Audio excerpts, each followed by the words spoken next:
Et salut à tous, c'est Star Wars Lego Team et aujourd'hui on se retrouve pour une nouvelle vidéo de review, la review du set 75-171 Battle on Scarif. Alors c'est un set de la vague Rogue One, qui est un petit playset, voilà, qui coûte une soixantaine d'euros. Il est très sympathique à monter, j'ai pris beaucoup de plaisir à le monter, il comporte 4 figurines qu'on va présenter tout de suite. Alors la première figurine c'est celle de Cassian Andor qui est un des capitaines de la rébellion. Il est plutôt bien sérigraphié, on a une petite veste brune avec ses insignes et un holster peint sur les jambes, il est également sérigraphié dans le dos. La deuxième figurine c'est celle de Jyn Erso qui est quand même l'héroïne du film, qui est ici en fait déguisée en soldat impérial, en espèce de gunner. Voilà, donc on a une belle sérigraphie à l'avant, à l'arrière, des cheveux, mais on peut également la voir sur une autre couture avec un casque de gunner, donc là c'est plutôt intéressant cette double tête. Enfin, la troisième figurine, et il y en a deux dans ce set, c'est les Scarif Stormtrooper, voilà, donc ils ressemblent un peu aux pilotes de l'Overtank, mais ceux-ci sont beiges et ils ont un peu de sérigraphie en plus, notamment sur les jambes. Voilà, mais ce sont de très très très belles figurines qui sont vraiment agréables à regarder.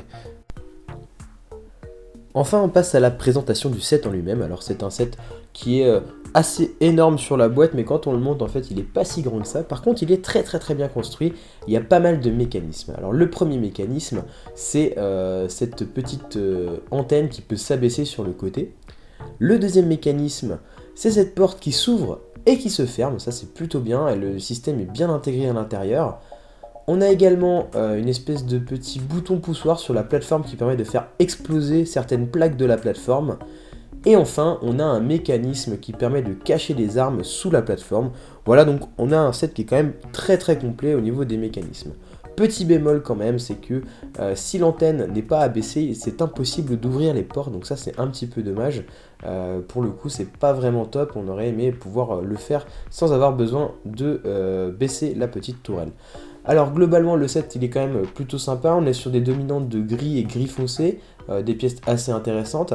On a des palmiers qui sont très très bien faits, enfin surtout le grand palmier. On a également une deuxième caisse orange qu'on avait déjà vue sur l'Overtank impérial.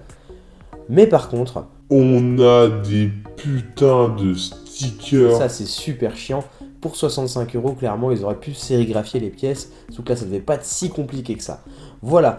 Donc vous l'avez compris, hein, c'était quand même sympa à monter, qui est plutôt agréable à regarder, avec des belles figurines qui coûtent aux alentours de 65 euros.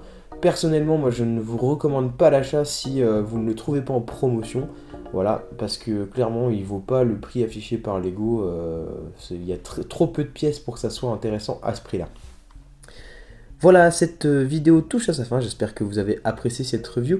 Si vous voulez trouver ce set moins cher, vous pouvez utiliser le comparateur de prix Lego avenuedelabrique.com.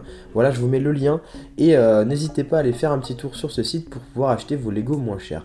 En attendant, moi je vous dis à bientôt pour une prochaine vidéo, c'était Star Wars Lego Team.